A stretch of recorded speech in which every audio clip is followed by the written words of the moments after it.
Cash flow statement करेंगे start. आज basic concept समझेंगे सिर्फ, क्या होता है कैश फ्लो स्टेटमेंट और उसका परफॉर्मा जो है उसके बारे में। ठीक है, कैश फ्लो स्टेटमेंट का बेसिक। तो कुछ बातें मैं बता रहा हूँ, पहले सुनते जाओ, उसके बाद मैं नोट शेयर करूंगा, फिर वहां से देखेंगे। कैश फ्लो स्टेटमेंट जो है आपका, वो फाइनेंशियल स्टेटमेंट का ही पार्ट होता है। हमने पढ़ा था फर्स्ट चैप्टर में, जो हमारा फाइनेंशियल स्टेटमेंट ऑफ कंपनी था, उसमें ये बताया था कि आपके जो फाइनेंशियल स्टेटमेंट होंगे उसमें statement of P&L account, balance sheet as per schedule 3 और कैश फ्लो स्टेटमेंट का भी नाम था। तो जो कैश फ्लो स्टेटमेंट है वो किसी भी ऑर्गेनाइजेशन या किसी कंपनी के अंदर कैश का कितना इनफ्लो और कितना आउटफ्लो होता है ड्यूरिंग अ पर्टिकुलर इंटरवल, एक पीरियड, मतलब एक साल मान लो, एक साल के अंदर कितना कैश का इनफ्लो और कितना आउटफ्लो हुआ, अलग अलग हेड्स में। तीन हेड्स होते हैं उसके अंदर जनरली। एक होता है ऑपरेटिंग एक्टिविटी, एक होता है इन्वेस्टिंग एक्टिविटी और एक होता है फाइनेंसिंग एक्टिविटी। ठीक है, तो आपका जब क्वेश्चन सॉल्व होगा ऑपरेटिंग, इन्वेस्टिंग, फाइनेंसिंग, लेकिन आप पीछे से देखो। पीछे से इसलिए देखो आप, क्योंकि सबसे पहले क्या होता है बिजनेस में, फाइनेंस की रिक्वायरमेंट होती है। मतलब जब भी कोई बिजनेस होगा तो उसमें सबसे पहली बात फाइनेंस की आती है कि पैसा कहाँ कहाँ से आएगा। तो या तो हम शेयर कैपिटल इशू करके पैसा रेस कर लें, या हम डिवेंचर इशू करके पैसा रेस कर लें। ठीक है, तो शेयर कैपिटल इशू करके पैसा रेस कर लें, डिवेंचर इशू करके पैसा रेस कर लें, या हम बोरोइंग्स कर लें। तो बहुत सारे तरीके हैं पैसे आने के। तो ये फाइनेंस हो गया। अब जब ये पैसा हमारे पास आ जाएगा तो हम इसको यूटिलाइज करते हैं। या तो हम इससे अपने नॉन करंट एसेट्स खरीदेंगे। नॉन करंट एसेट्स में जैसे प्लांट, मशीनरी, बिल्डिंग, फर्नीचर। तो ये जो नॉन करंट एसेट्स वाला पार्ट मैं आपको बता रहा हूँ, नहीं सुशांत, अकाउंटिंग रेशियो अलग चैप्टर है, कैश फ्लो स्टेटमेंट अलग चैप्टर है। ठीक है, वो फोर्थ है, ये फिफ्थ है, पहले ये पढ़ेंगे फिर वो पढ़ेंगे। तो आपको क्या बताया मैंने, आपने नॉन करंट एसेट्स खरीदे, प्लांट खरीदा, बिल्डिंग खरीदी, मशीन खरीदी, ये सारी चीजें आपने खरीद ली। तो ये वाला, हाँ, तो ये वाला जो पोर्शन होता है ये इन्वेस्टिंग एक्टिविटी होता है। जो ये वाला पोर्शन होता है इसे क्या कहते हैं, इन्वेस्टिंग एक्टिविटी, जो नॉन करंट एसेट से रिलेटेड है, जो नॉन करंट एसेट से रिलेटेड है। इसके बाद फिर आपका अपना मेन बिजनेस का प्रिंसिपल रेवेन्यू प्रोड्यूसिंग एक्टिविटी होगा। मतलब आपका मेन काम जिससे आप रेवेन्यू अर्न करते हो उसको बिजनेस ऑपरेशन कहते हैं। तो जो बिजनेस ऑपरेशन है आपका जनरली, उसके अंदर जितने काम होंगे वो सारे ऑपरेटिंग एक्टिविटी में चले जाएंगे। तो तीन एक्टिविटीज में बांट दिया इन्होंने, ऑपरेटिंग, इन्वेस्टिंग और फाइनेंसिंग। मैंने पीछे से क्यों समझाया, क्योंकि पीछे से ही शुरू होता है जनरली लॉजिक। तो लेकिन बनाएंगे हम ऐसे ही जैसे हमारी बुक्स में बना हुआ है, पहले ऑपरेटिंग, फिर इन्वेस्टिंग, फिर फाइनेंसिंग। ठीक है, तो ये तीन एक्टिविटी होगी हमारी फॉर्मेट के अंदर। कैश फ्लो स्टेटमेंट का मीनिंग क्या हुआ, एक पर्टिकुलर टाइम पीरियड पर कैश का इनफ्लो और आउटफ्लो दिखाता है, वो स्टेटमेंट कैश फ्लो स्टेटमेंट होता है, कि कितना कैश आया और कितना कैश गया। ठीक है, अब इसके अंदर कुछ मेन मेन बातें जो हैं मैंने सारी यहाँ पे लिख ली हैं, आपको मैं भेज दूंगा, क्योंकि टाइम ज्यादा लग जाता है अगर हम यहाँ लिखते। मैं आपको शेयर कर देता हूँ और समझा देता हूँ सिर्फ कि क्या होता है फॉर्मेट और एक एक बातों का क्या क्या मतलब है यहाँ पर। ठीक है, एक चीज इसमें आएगी आपकी मेन इंपॉर्टेंट, वो होगा कैश इक्विवेलेंट। एक वर्ड आएगा आपका कैश फ्लो स्टेटमेंट में, कैश एंड कैश इक्विवेलेंट। मतलब कैश तो कैश होता ही है, कुछ चीजें और होती हैं जिनको कैश इक्विवेलेंट माना जाता है। जिनको क्या मान लिया जाता है, कैश इक्विवेलेंट। उसके लिए दो कंडीशन सेटिस्फाइड होनी चाहिए। एक तो readily convertible into known amount of cash, मतलब वो आसानी से कैश अमाउंट में कन्वर्ट हो जाए बहुत जल्दी। और दूसरा इनसिग्निफिकेंट रिस्क ऑफ चेंज, मतलब उसकी वैल्यू में कोई चेंज ना आए आसानी से। अगर ये दोनों कंडीशन सेटिस्फाइड हो जाती हैं तो उसको कैश इक्विवेलेंट मान लिया जाएगा। उसके कुछ एग्जांपल आपके कैश फ्लो स्टेटमेंट बनाने में जो यूज होंगे, वैसे बहुत सारे होते हैं, लेकिन यहाँ पर जो यूज होंगे कैश फ्लो स्टेटमेंट बनाने में कैश इक्विवेलेंट के अंदर, उनके नाम सुन लो, मैं बता देता हूँ। एक तो कैश ऑन हैंड है, वो तो होगा ही होगा। फिर बैंक है आपका, वो भी होगा, कैश और बैंक ये हो गया। फिर है आपका चेक ड्राफ्ट ऑन हैंड, कोई चेक है हमारे पास, कोई ड्राफ्ट है, वो भी कैश इक्विवेलेंट माना जाएगा। फिर आपका करंट इन्वेस्टमेंट, ये इंपॉर्टेंट है, मार्केटेबल सिक्योरिटी, इसको भी कैश इक्विवेलेंट माना जाएगा, मतलब ये कैश के इक्विवेलेंट है। फिर आपका short term deposit in bank, इसको भी क्या मान लिया जाएगा, कैश इक्विवेलेंट मान लिया जाएगा। तो ये जो कैश इक्विवेलेंट वाली डेफिनेशन है, ये बहुत इंपॉर्टेंट है, क्योंकि जब हम क्वेश्चन करेंगे तो कैश मेरा करंट एसेट नहीं है कैश फ्लो स्टेटमेंट बनाते टाइम, बैंक मेरा करंट एसेट नहीं है कैश फ्लो स्टेटमेंट बनाते टाइम। फिर आपका करंट इन्वेस्टमेंट मेरा करंट एसेट नहीं है, करंट एसेट्स के हेड के अंदर लिखा मिलेगा आपको, फिर भी करंट एसेट नहीं मानेंगे उसे कैश फ्लो स्टेटमेंट बनाते टाइम। उसे क्या मानेंगे, कैश इक्विवेलेंट मानेंगे। तो कैश इक्विवेलेंट के तीन चार एग्जांपल बोले मैंने, बस वही एग्जांपल आपके एग्जाम तक, आपके सिलेबस तक स्कोप जितना है आपका उतना ही लिमिटेड होगा। ठीक है, इसके बाद कुछ और इसमें चेंजेस आते रहते हैं हमेशा। जैसे यहाँ पे नोट है, अच्छा मैं नोट शेयर कर देता हूँ, वहां से पढ़ाता हूँ, फिर फॉर्मेट समझा दूंगा। एक बार नोट्स पे आते हैं, वहां से ज्यादा सही रहेगा।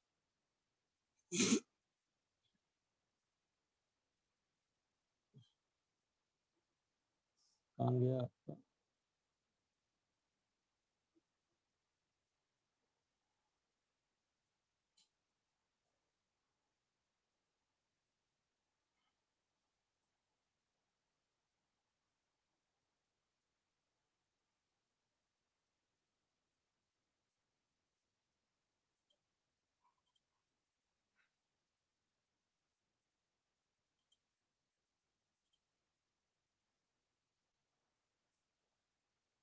ये 7-8 पेज की थ्योरी थी, मैंने इसको लिखवा दिया है अच्छी राइटिंग में, इतनी अच्छी राइटिंग मेरी तो नहीं है, बच्चों को पता है।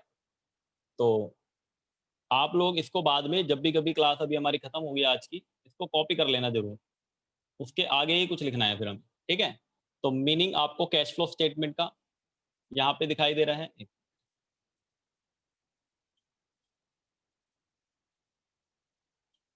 ठीक है, कैश फ्लो स्टेटमेंट का मीनिंग दिखाई दे रहा है, देखो क्या लिखा है, it is a statement showing changes in the financial position of a business concern during different interval of time in terms of cash and cash equivalent. मतलब कैश का इनफ्लो और कैश का आउटफ्लो होगा जितना भी बिज़नेस में, उसको हम cash flow statement, cash equivalent मैंने बता दिया अभी आपको। कैश इक्विवेलेंट क्या है, ये पूरा लिखा हुआ है यहाँ पर। उसके लिए 2 कंडीशन सैटिस्फाइड होनी चाहिए, देखो 1 और 2 करके लिखिए नीचे। It must be readily convertible into known amount of cash and it must be subject to an insignificant risk of change in value. मतलब उसकी वैल्यू में आसानी से कोई चेंज ना हो। अगर ये दोनों कंडीशन सेटिस्फाई कर जाता है तो वो कैश इक्विवेलेंट होगा। क्या-क्या चीज़ें हो सकती हैं कैश इक्विवेलेंट? ये हैश बना के नीचे लिखा हुआ है आपका, generally calculated as cash on hand, bank plus cheque draft on hand plus current investment को मार्केटेबल सिक्योरिटी भी कहते हैं, short term deposit in bank. ये 4-5 आइटम्स जो हैं आपके, ये कैश इक्विवेलेंट का पार्ट हो सकती हैं। बस ये आपको ध्यान रखनी है ये 4-5 नाम, कि जब भी ये नाम आएँगे तो ये मेरा क्या है, कैश इक्विवेलेंट, मतलब कैश के बराबर माना जाएगा। फिर इसमें एक नोट है, अगले पेज पे, आपका एक नोट्स यहाँ पे लिखा हुआ है ऊपर, बैंक ओवरड्राफ्ट और कैश क्रेडिट। बैंक ओवरड्राफ्ट और कैश क्रेडिट को आपको शॉर्ट टर्म बोरोइंग्स मानना है। देखो बच्चों क्या होता था आज से 4 साल 5 साल पहले, 3 साल 4 साल जो भी है, 4 साल 5 साल पहले क्या होता था, जो बैंक ओवरड्राफ्ट होता था वो भी कैश इक्विवेलेंट का पार्ट होता था। ठीक है? लेकिन फिर रूल बदले, रूल्स चेंज होते रहते हैं। तो बैंक ओवरड्राफ्ट और कैश क्रेडिट को आपको क्या मान लेना है, शॉर्ट टर्म बोरोइंग्स, मतलब ये भी हमारा उधार है। और अगर ये उधार है तो फिर ये फाइनेंसिंग एक्टिविटी का पार्ट होगा। इसको हमें कैश इक्विवेलेंट के अंदर नहीं लेना। मैं ये बात इसलिए आपको फोकस कर रहा हूँ, बहुत से बच्चे पुरानी किताब लेके पढ़ते हैं। तो किसी के पास 4 साल 5 साल पीछे की किताब वैसे तो रखना मत, अकाउंट्स में पुरानी किताब नहीं लेनी चाहिए। तो उसमें क्या होगा कि ये तरीका अलग होगा, इसको बैंक ओवरड्राफ्ट को उन्होंने क्या मान रखा होगा, कैश इक्विवेलेंट मान रखा होगा। ठीक है? लेकिन बैंक ओवरड्राफ्ट क्या होता है आपका, अब आज की सिचुएशन में ये क्या होगा, आपका फाइनेंसिंग एक्टिविटी का पार्ट होगा, इसको बोरोइंग्स मान लेना है। फिर आपका एक नोट और है, नॉर्मली आपका पीरियड कितना होना चाहिए, 90 दिन या 3 month from the date of acquisition consider for a short term investment. अगर कोई शॉर्ट टर्म इन्वेस्टमेंट है तो कम से कम 90 दिन का मैच्योरिटी पीरियड अगर होगा तो उसको कैश इक्विवेलेंट मान लेंगे। ठीक है, यहाँ तक ये हो गया आपका। फिर आपका क्लासिफिकेशन ऑफ बिजनेस एक्टिविटी, ये भी मैंने अभी थोड़ी देर पहले बताया था कि बिजनेस एक्टिविटी 3 पार्ट में क्लासिफाई होती है अकाउंटिंग स्टैंडर्ड 3 के अकॉर्डिंग। AS3 रिवाइज पढ़ रहे हैं हम, ये कैश फ्लो स्टेटमेंट का अकाउंटिंग स्टैंडर्ड है, जिसमें ऑपरेटिंग एक्टिविटी, इन्वेस्टिंग एक्टिविटी और फाइनेंसिंग एक्टिविटी। ऑपरेटिंग एक्टिविटी जो आपका बिजनेस ऑपरेशन होता है, देखो लिखा हुआ है ना, are the principal revenue producing activity. जो आपका मेन बिजनेस ऑपरेशन है, जो आपका मेन काम है।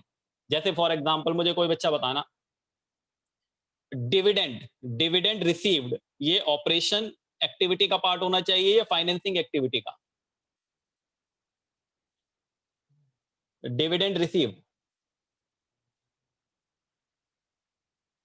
अच्छा इंटरेस्ट, इंटरेस्ट रिसीव्ड, ये ऑपरेटिंग होना चाहिए या फाइनेंसिंग? सर वैसे तो ये फाइनेंसिंग होना चाहिए। इंटरेस्ट रिसीव्ड और डिविडेंड रिसीव्ड, ये तो फाइनेंस से रिलेटेड है ना, फाइनेंस से रिलेटेड है। इंटरेस्ट ऑन डिवेंचर या इंटरेस्ट रिसीव्ड, ये क्या है, फाइनेंस से रिलेटेड है। लेकिन ध्यान से सुनना मेरी बात, अगर मान लो बजाज फाइनेंस है, कोई कंपनी जो फाइनेंस कंपनी है ऑलरेडी अपने आप में, तो वो अगर कोई इंटरेस्ट रिसीव करती है तो फिर तो वो उसका मेन ऑपरेशन हुआ। तो फिर वो कहाँ क्लासिफाई होगा, ऑपरेटिंग एक्टिविटी में। अभी हम आगे, चैप्टर बहुत लंबा है, हम उसमें बहुत सारी बातें देखेंगे कि कब कौन सा आइटम कहाँ पे जाएगा। वो डिपेंड करेगा सिचुएशन पे कि वो फाइनेंसिंग कंपनी है तो क्या होगा, चीजें बदल जाएंगी।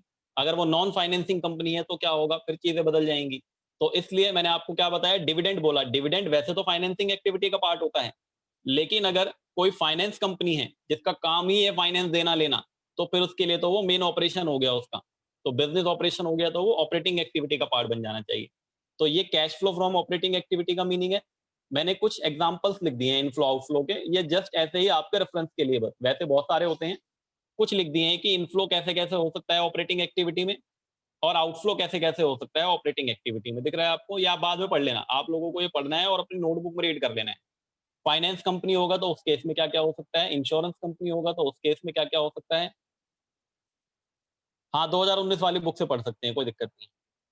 फिर आपका for a real estate company है, उस केस में क्या क्या होगा।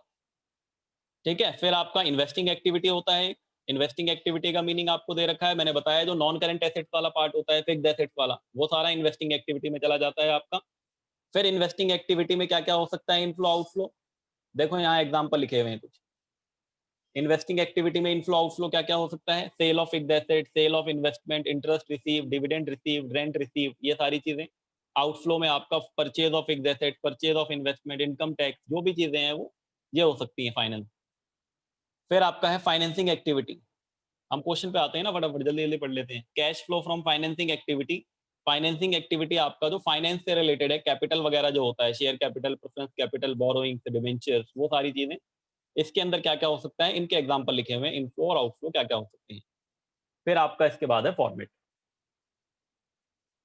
इस फॉर्मेट के एक एक आइटम को मैं आपको समझा देता हूँ। देखो रट्टा नहीं लगाना है बच्चों, रट्टे लगाओगे तो हो जाना है, ये तो बड़े आराम से। चैप्टर ज्यादा मुश्किल नहीं है, क्वेश्चन इजी आता है इसका बहुत। आप चीजों को समझो कि हो कैसे रहा है, क्यों ऐड हो रहा है, क्यों लेस हो रहा है। पहले हम इसको समझ लेते हैं, 8-10 मिनट में फॉर्मेट समझा देता हूँ। ठीक है, हाँ, आप रीड करोगे, क्वेश्चन करोगे, अपने आप प्रैक्टिस होती जाएगी, अपने आप याद हो जाती है चीजें। देखो फॉर्मेट में क्या है, 3 एक्टिविटी बनानी है हमें। पहला आपको दिख रहा है ऊपर, cash flow from operating activity. पहली एक्टिविटी आपको दिखाई दे रही है, cash flow from operating activity. दिख रहा है आपको। हाँ sir, cash flow from operating activity.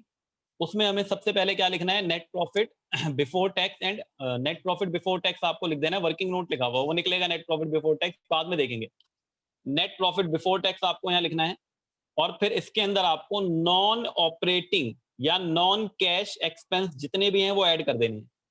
वो सारे खर्चे जो नॉन ऑपरेटिंग नेचर के थे, जिनको हम अपने P&L अकाउंट में डेबिट कर चुके हैं पहले, वो सारे दोबारा से एडेड बैक होंगे। क्यों होंगे एडेड बैक, क्योंकि हमारा कैश का आउटफ्लो हुआ ही नहीं था, बिजनेस में से कैश का आउटफ्लो नहीं हुआ था, और ना वो ऑपरेशन से रिलेटेड था, वो नॉन ऑपरेटिंग नेचर का खर्चा था। तो फिर उसको दोबारा एडेड बैक करना पड़ेगा। एक्चुअल कैश का इनफ्लो पता लगाना है, अगर आउटफ्लो पता लगाना है, इनफ्लो आउटफ्लो अगर एक्चुअल पता लगाना है, तो आपको जितने भी नॉन कैश नेचर वाले खर्चे थे वो सारे एडेड बैक करने पड़ेंगे। जैसे देखो डेप्रिसिएशन ऐड करा, ये नॉन कैश होता है। Goodwill, patent, trademark return of होता है, ये नॉन कैश होता है। इंटरेस्ट ऑन बोरोइंग्स जो हम पे करते हैं वो नॉन ऑपरेटिंग होता है, नॉन कैश नहीं, non operating. Interest on borrowings जो हमने उधार लिया, उस उधार पे जो हम इंटरेस्ट देते हैं, क्या वो मेरा बिजनेस ऑपरेशन का खर्चा है? नहीं। आपने पढ़ा है 11वीं क्लास में, वही चीज है ये। बच्चों याद करो, मैं आपको याद दिला देता हूँ। ग्रॉस प्रॉफिट आता था हमारा, ग्रॉस प्रॉफिट आता था। ग्रॉस प्रॉफिट में से फिर आप ऑपरेटिंग एक्सपेंस माइनस करते थे, तब ऑपरेटिंग प्रॉफिट आता था। फिर आप नॉन ऑपरेटिंग एक्सपेंस माइनस करते थे, तब नेट प्रॉफिट आता था। आप बस इतना समझ लो कि आपको नेट प्रॉफिट से ऑपरेटिंग प्रॉफिट तक आना है। वही प्रोसीजर है, वही प्रोसीजर है। आपको क्या करना है, नेट प्रॉफिट से कहां तक पहुंचना है, ऑपरेटिंग प्रॉफिट तक। तो अगर आपको नेट प्रॉफिट से ऑपरेटिंग प्रॉफिट तक पहुंचना है, तो देखो उसका प्रोसीजर लिखा हुआ है। तो हमने सबसे पहले तो क्या करा, जो नॉन ऑपरेटिंग एक्सपेंस और नॉन कैश एक्सपेंस हैं जितने भी, हमने उन्हें ऐड कर लिए। अब मैंने ये कुछ एग्जांपल यहाँ लिख दिए हैं, ऐसे ही 4-5 देख लो क्या क्या हो सकता है। जैसे डेप्रिसिएशन, क्यों ऐड करा हमने, क्योंकि सर ये नॉन कैश एक्सपेंस है, तो इसको ऐड कर दिया हमने। गुडविल क्यों ऐड करा, क्योंकि सर ये भी नॉन कैश एक्सपेंस था, इसको दोबारा ऐड कर लिया हमने। इंटरेस्ट ऑन बोरिंग्स क्यों ऐड करा, क्योंकि ये नॉन ऑपरेटिंग एक्सपेंस था, ये फाइनेंसिंग का पार्ट है, ये फाइनेंसिंग का पार्ट है, इसलिए हमने इसे यहाँ ऐड कर लिया। Loss on sale of fixed asset, जब कोई एसेट्स को बेचने पे लॉस होता है, तो वो भी मेरा नॉन ऑपरेटिंग होता है, तो नॉन ऑपरेटिंग है, तो इसको भी हमने क्या कर लिया, ऐड कर लिया। Premium on redemption of preference share, ये भी फाइनेंसिंग का पार्ट है, तो इसको हमने यहाँ पे ऐड कर लिया, ये बिजनेस ऑपरेशन से रिलेटेड नहीं है। ये सारे ऐड करने के बाद आप जितनी भी नॉन ऑपरेटिंग इनकम्स हैं उनको माइनस कर लेना। देखो नॉन ऑपरेटिंग इनकम्स में लेस करा हुआ है, profit on sale of fixed asset. अगर हमने कोई एसेट बेचा और एसेट्स को बेच के प्रॉफिट हो जाए, अगर हमने कोई एसेट्स बेचा और एसेट्स को बेच के प्रॉफिट हो जाए, तो वो मेरा बिजनेस ऑपरेशन नहीं है। ठीक है ना, तो बिजनेस ऑपरेशन से रिलेटेड नहीं है, तो इसलिए ये माइनस हो जाएगा। ये नॉन ऑपरेटिंग इनकम। फिर interest income, dividend income, rental income, ये भी आपकी नॉन ऑपरेटिंग है अगर, लेकिन एक बात ध्यान रखनी है आपको, डिविडेंड इनकम आपका नॉन ऑपरेटिंग तभी होगा जब वो फाइनेंस कंपनी नहीं है। अगर वो फाइनेंस कंपनी है तो फिर डिविडेंड इनकम आपका हो सकता है यहाँ पे। ठीक है, तो अभी बाद में देखेंगे हम, वो अभी बहुत बड़ा आगे चैप्टर पड़ा हुआ है। फिलहाल के लिए अभी interest income, dividend income, rental income. जब आप अपने नॉन ऑपरेटिंग एक्सपेंस को ऐड कर लोगे और नॉन ऑपरेटिंग इनकम को माइनस कर लोगे, तो आपका आ जाएगा operating profit before working capital change. देखो यहाँ लाइन डालना भूल गए, यहाँ पे लाइन डालनी पड़ेगी, यहाँ पे लाइन डालनी पड़ेगी एक। यहाँ तक जो सॉल्व करा ना हमने रेंटल इनकम तक, फिर एक लाइन आ जाएगी इधर बीच में, फिर आपका ये आ जाएगा operating profit before working capital change. ये कैलकुलेट करके आएगा, समझ गए ना? यहाँ पे ये जो कैलकुलेशन हुई है लेस रेंटल इनकम, फिर उसके भी नीचे एक लाइन डाल देना, फिर सारा अमाउंट ऊपर से लेके नीचे तक कैलकुलेट करके ये आ गया आपका operating profit before working capital change. Working capital change होने से पहले का प्रॉफिट। अब वर्किंग कैपिटल की एंट्री कर लो, वर्किंग कैपिटल ऐड कर लो डिक्रीज इन करंट एसेट और इंक्रीज इन करंट लायबिलिटी। इसका सुनो आप क्यों ऐड लेस हो रहा है, ध्यान समझना। अगर कैश का इनफ्लो होता है तो प्लस करना है, और कैश का आउटफ्लो होगा तो माइनस करना है। जैसे फॉर एग्जांपल आप मुझे बताओ, डेटर डेटर मेरे पास 20,000 रुपए के डेटर थे 2019 में, और 2020 में मेरे डेटर रह गए 10,000 के। तो यहां पे बताओ डेटर का अमाउंट डिक्रीज हो रहा है या नहीं? डेटर का अमाउंट डिक्रीज हो रहा है ना, 20,000 से कितना हो गया, 10,000 रह गया। समझ आ रहा है? डेटर कितना था, हाँ 20,000 था, 20,000 से कितना हो गया, 10,000 हो गया। तो डेटर 10,000 से डिक्रीज हुआ, यहाँ पे क्या लिखा हुआ है, डिक्रीज इन करंट एसेट होगा तो ऐड कर लेना। तो मुझे बताओ क्या डेटर के डिक्रीज होने से कैश का इनफ्लो होगा? बिल्कुल होगा सर। अगर मेरे कोई डेटर 20,000 के थे, मतलब मुझे 20,000 लेना था, अब वो 10,000 रह गए, इसका मतलब 10,000 मुझे मिल गया। तो 10,000 रुपए मुझे मिल गया तो वो कैश इनफ्लो ही तो हुआ। तो कैश इनफ्लो है इसलिए ऐड करा हमने। तो कोई भी करंट एसेट अगर डिक्रीज होता है तो उससे कैश का इनफ्लो होता है। मैंने समझा दिया आपको एग्जांपल देके। अब कोई और एग्जांपल ले लो जाओ। कोई भी करंट एसेट अगर डिक्रीज होगा तो उससे कैश का इनफ्लो होता है, इसलिए हम इसे ऐड कर रहे हैं। करंट लायबिलिटी वाला समझो, मान लो क्रेडिटर्स, क्रेडिटर मेरे पास 20,000 थे और अब 30,000 हो गए। पहले 20,000 थे और अब 30,000 हो गए। क्रेडिटर बढ़ गया, देखो वहां लिखा है ना इंक्रीज इन करंट लायबिलिटी होगा तो वो भी प्लस होगा। तो आपका अब इसमें इनफ्लो कैसे हुआ ये समझना है हमें। तो 20 से 30,000 क्रेडिटर होने का मतलब हमने क्रेडिटर को 10,000 की पेमेंट कम करी।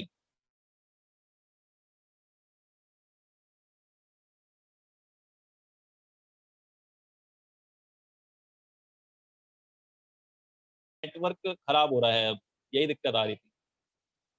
ठीक है, बिजनेस के अंदर का जो कैश जनरेटेड है वो बढ़ जाएगा। तो ये भी क्या दिखा रहा है, कैश के इनफ्लो को दिखा रहा है। तो इसलिए हमने क्या करा, जो करंट एसेट की वैल्यू डिक्रीज होगी या करंट लायबिलिटी की वैल्यू इंक्रीज होगी उसको ऐड कर लेंगे।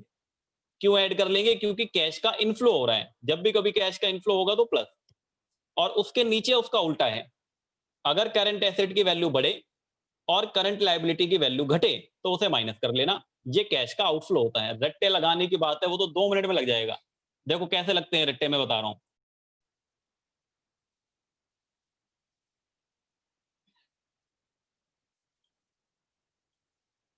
1 मिनट रुको, ये ना नेटवर्क प्रॉब्लम हो रही है। मैंने क्लास के टाइम भी चेंज करी इसीलिए ये अभी भी रो रो के चल रहा है। ये देखो, याद करने का जो मैं तरीका बता रहा हूँ, बच्चे ऐसे भी याद कर लेते हैं। अगर ऐसे याद नहीं रहता है किसी को, तो जो रिवैल्यूएशन अकाउंट बनाते थे तुम, रिवैल्यूएशन अकाउंट के डेबिट साइड वाली जो एंट्री होती थी वो प्लस होगी, और क्रेडिट साइड वाली एंट्री जो होती थी वो माइनस होगी। देखो वही है ना, रिवैल्यूएशन अकाउंट में डेबिट साइड में क्या लिखते थे, करंट एसेट डिक्रीज और करंट लायबिलिटी इंक्रीज, और क्रेडिट में क्या लिखते थे, करंट एसेट इंक्रीज और करंट लायबिलिटी डिक्रीज। हमें रट्टे नहीं लगाने हैं, रट्टे लगाने के बहुत से तरीके होते हैं, लेकिन आपको समझना है कैश का इनफ्लो है तो प्लस और कैश का आउटफ्लो है तो माइनस। बात क्लियर? जैसे ही आप ये वर्किंग कैपिटल वाली एंट्री कर लोगे, आपका कैश जनरेटेड निकल के आ जाएगा। क्या निकल के आ जाएगा? Cash generated from operating activities. Cash generated from operating activities. अगर आपका क्वेश्चन एक बार सॉल्व हो गया ऑपरेशन वाला, बिजनेस ऑपरेटिंग एक्टिविटी, फिर क्वेश्चन में कुछ भी नहीं बचता। सबसे बड़ा पार्ट यही होता है हमारा। फिर आगे देखो, आपने इनकम टैक्स पेड माइनस कर दिया, कैश जनरेटेड आया, उसमें से इनकम टैक्स पेड माइनस कर देना, तो आपका आंसर आ जाएगा कैश फ्लो। अगर पॉजिटिव आंसर आया है तो लिखोगे cash flow from operating activity, और अगर नेगेटिव आंसर आया है तो लिखोगे cash used in operating activity. देखो यूज्ड लिखा हुआ है ना ब्रैकेट में, और लिखा हुआ है, तो दोनों में से कोई एक स्टेटमेंट लिखनी होगी। अगर पॉजिटिव आंसर आएगा तो cash flow from operating activity लिखना होगा, और अगर नेगेटिव आंसर आएगा तो cash used in operating activity लिखना होगा। ये आपकी ऑपरेटिंग एक्टिविटी हो गई। दोबारा सुन लो एक बार full fledge. Net profit before tax, operating non operating expense plus non operating income minus operating profit आ गया। फिर करंट एसेट करंट लायबिलिटी के ट्रीटमेंट, आपका कैश जनरेटेड आ गया। कैश जनरेटेड में से टैक्स पेड माइनस करोगे तो आंसर आ जाएगा ऑपरेटिंग एक्टिविटी का। अब आ जाओ इन्वेस्टिंग एक्टिविटी। इन्वेस्टिंग एक्टिविटी में आपका फिक्स्ड एसेट वाले आइटम है सारे। देखो proceed from sale of fixed asset. मुझे बताओ जब मैं मशीनरी बेचूंगा तो मशीन बेच के कैश का इनफ्लो होगा या आउटफ्लो होगा? मशीन बेच के कैश का इनफ्लो होगा या आउटफ्लो होगा? Sir inflow. इनफ्लो होगा तो प्लस हो रखा है, देखो ब्रैकेट नहीं लगाया हुआ। ठीक है, तो कैश का इनफ्लो दिखे तो प्लस और कैश का आउटफ्लो दिखे तो माइनस। तो देखो sale of fixed asset, sale of investment, sale of intangible asset, interest and dividend receive, फिर आपका रेंटल इनकम, बहुत सारी चीजें ब्रैकेट में लिखी है, बाद में पढ़ते रहना वो। ये आपका इन्वेस्टिंग एक्टिविटी। फिर आपका परचेज ऑफ फिक्स्ड एसेट, अगर एसेट खरीदेंगे तो कैश का इनफ्लो होगा या आउटफ्लो होगा? आउटफ्लो होगा ना। ठीक है, तो देखो ब्रैकेट लगा हुआ है वहां पे अमाउंट में, इसलिए ब्रैकेट लगा दिया, माइनस एंट्री है वो, इसका मतलब। Purchase of investment, current investment छोड़ के, करंट इन्वेस्टमेंट क्योंकि आपका कैश इक्विवेलेंट होता है। फिर परचेज ऑफ इंटेंजिबल एसेट, वो भी माइनस होगा। ये आ गया आपका आंसर इन्वेस्टिंग एक्टिविटी तक। इन्वेस्टिंग का आंसर छोटे छोटे हैं अभी। फिर फाइनेंसिंग पे आओगे, कैश का इनफ्लो होगा तो प्लस, आउटफ्लो होगा तो माइनस। मुझे बताओ जब शेयर इशू करते हैं तो पैसा आता है या जाता है? आता है सर, पब्लिक से पैसा मिलता है, तो proceed from issue of share including premium plus हो जाएगा। डिवेंचर इशू करते हैं तो पैसा आता है, ये भी प्लस हो जाएगा। आपने कहीं से लोन लिया या बोरो करा, वो भी प्लस हो जाएगा। बैंक ओवरड्राफ्ट या कैश क्रेडिट बढ़ जाए तो वो भी बोरोइंग से, अभी नोट में पढ़ा था हमने, तो ये तो प्लस वाली एंट्री। फिर आपने रिडेम्पशन कर दिया डिवेंचर का, डिवेंचर की रीपेमेंट कर दी तो आउटफ्लो है तो माइनस। लोन की रीपेमेंट कर दी, आउटफ्लो है तो माइनस। बैंक ओवरड्राफ्ट डिक्रीज हो गया मतलब रीपेमेंट हो गई तो माइनस। डिविडेंड पे करा, चाहे वो फाइनल हो या इंटरिम हो, आउटफ्लो है तो माइनस। इंटरेस्ट ऑन डिवेंचर पे करा, minus. Short term share issue expense आपने पे करे, माइनस। Underwriting commission, minus. ये आपका फुल फ्लेज फॉर्मेट, अभी पूरा खत्म नहीं हुआ। हाँ, ये मैंने थोड़ा बच्चे छोटा करके लिखा है, किताब में और लंबा लिखा मिलेगा आपको। मैंने करंट एसेट और करंट लायबिलिटी के एग्जांपल नहीं लिखे। मैंने क्या लिखा था? Decrease in CA, increase in CL, बस। उसमें नीचे एग्जांपल भी लिखे हुए हैं किताब में। एग्जांपल में स्टॉक, इन्वेंट्री, उसके बाद आपका बैंक, ट्रेड रिसीवेबल, आपका डेटर, वो तो पता है ना हमें, इसलिए थोड़ा छोटा हो गया फॉर्मेट। फिर आपका कैश फ्लो, ये आपका फाइनेंसिंग एक्टिविटी आ गया। अब तीनों एक्टिविटी के आंसर को ऐड कर लेना है, ध्यान समझना। तीनों एक्टिविटी के आंसर को ऐड कर लेना है। ए, बी और सी, तीन एक्टिविटी बनाई अभी हमने।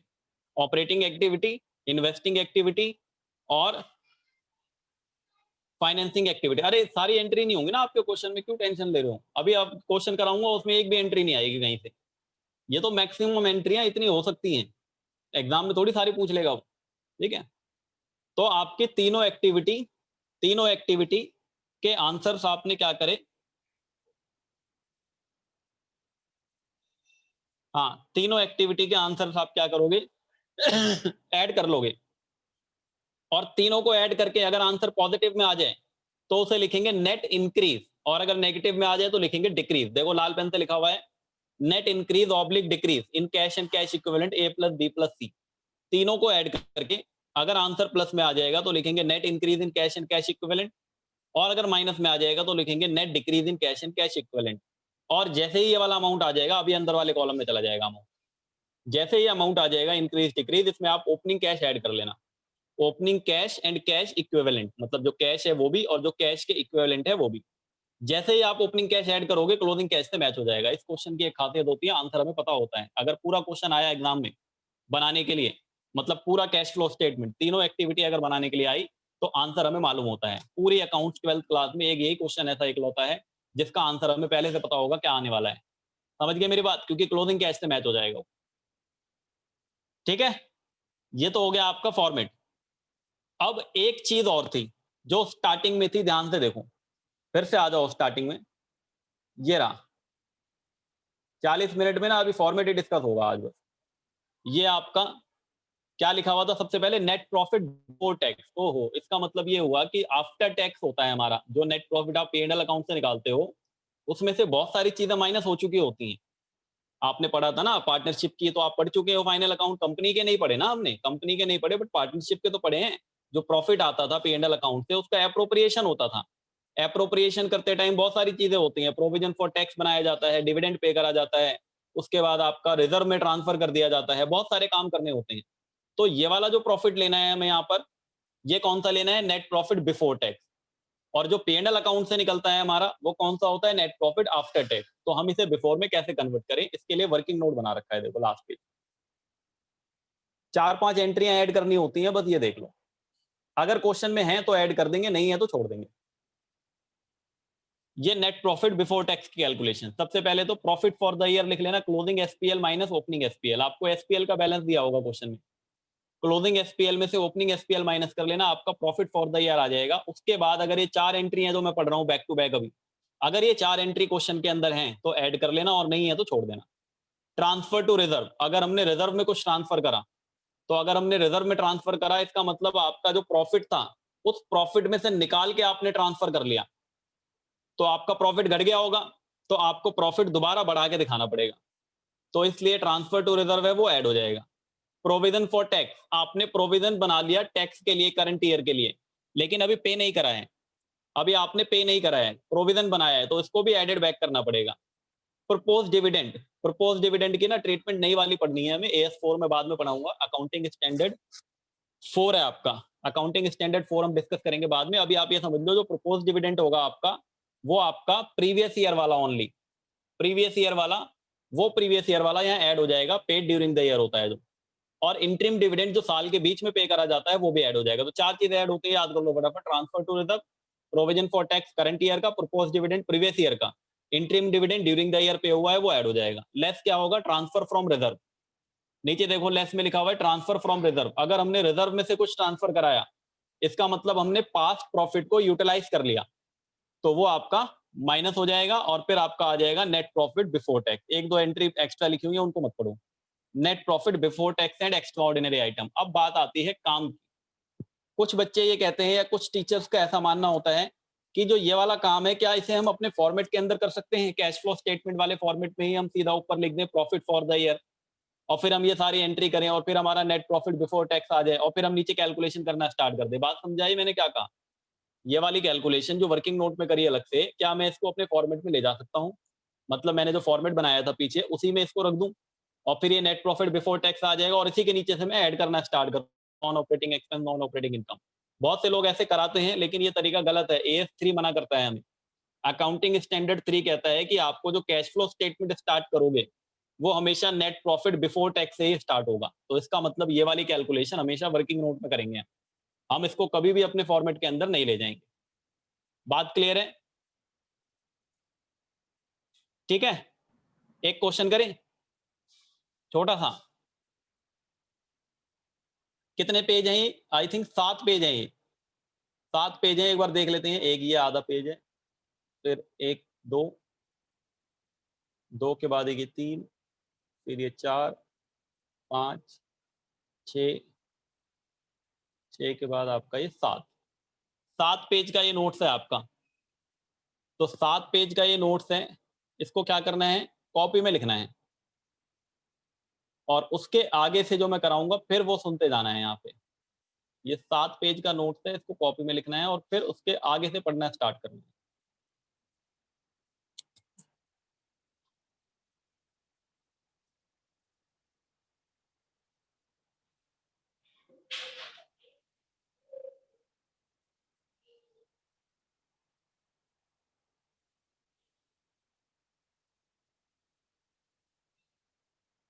ये बार मेरा नेटवर्क कैसा दिखा रहा है? वहां पे रेड दिखा रहा है, कैसा दिखा रहा है?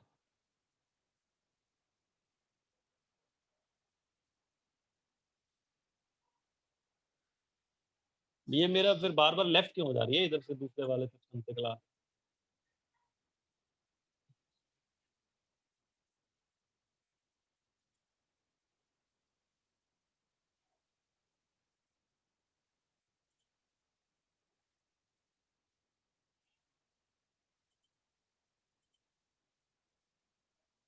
क्वेश्चन कल करें या क्या करें? नहीं नहीं, प्रिंट क्यों करवाओगे, कॉपी में लिख लो अभी, इसलिए तो टाइम दे दे रहा हूँ 1 दिन का। अभी अच्छे से कर पढ़ लो इतना, पहले तुम लोग 7 पेज है, इसको रीड कर लो अच्छे से, फिर कल कर लेते हैं क्वेश्चन या तो।